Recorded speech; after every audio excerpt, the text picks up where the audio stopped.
Do you know of any sexting horror stories or anything like that? This person posted a picture of themselves online, and it's not really them, and then they find out, they meet the person in person, right? And it's some old dude. Yeah, actually my friend was in a relationship with some guy, and the typical, like, she broke up with him and then the pictures got out, and yeah, bad. Some guy, he thought I was a girl, got the wrong number. It was just like, yo man, my zipper's down,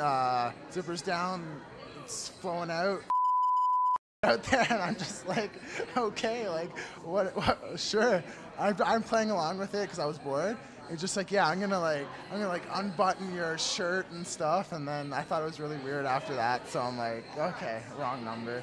I have heard stories about, like, my girlfriend's brother seeing the texts of what, we've been talking about and everything, so the mother wasn't too happy to hear about that. Now, being naked and taking pictures are two of my favorite things, but not at the same time. Did you know that 30% of people between the ages of 14 and 24 have admitted to taking a naked picture? And those are just the ones that admitted it. But why do we do it?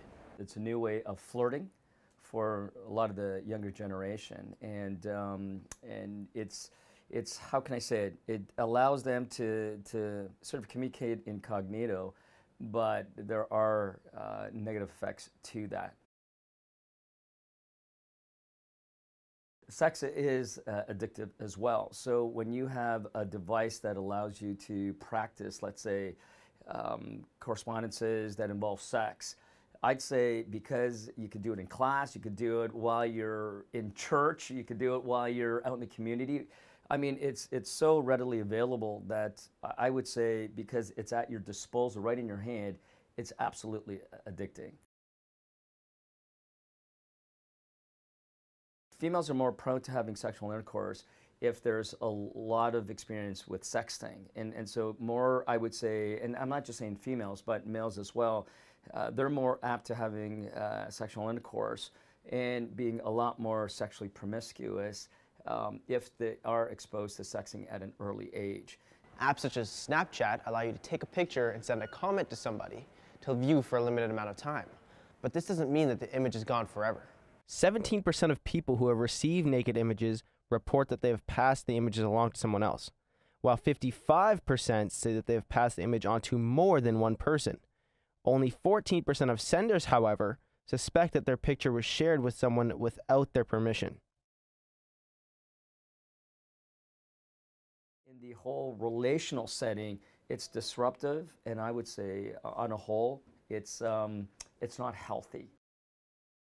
A bill was recently proposed in Parliament. It states that anyone who posts or distributes an intimate image of another person without their consent can face up to 5 years in prison. According to the bill, an intimate image is one that depicts a person engaged in explicit sexual activity or depicts a sexual organ, anal region, or breast. In a recent phone interview I had with an officer from Peel Regional Police, I was informed that distributing images of anyone under the age of 18 is considered child pornography. It carries a mandatory minimum of 6 months in prison. However, if a person under the age of 18 shares an image, they must be sentenced under the Youth Criminal Justice Act. One example of this? Well, just recently, a group of boys in Laval, Quebec were faced with these charges, highlighted in yellow, after distributing naked pictures of an underage female. So, that's it. That's all. It's a wrap. Sexting might be fun, but it is definitely not a game. You want some proof? I got a broken pinky here for you.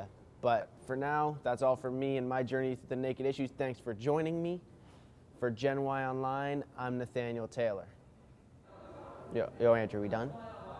Did you get my sext?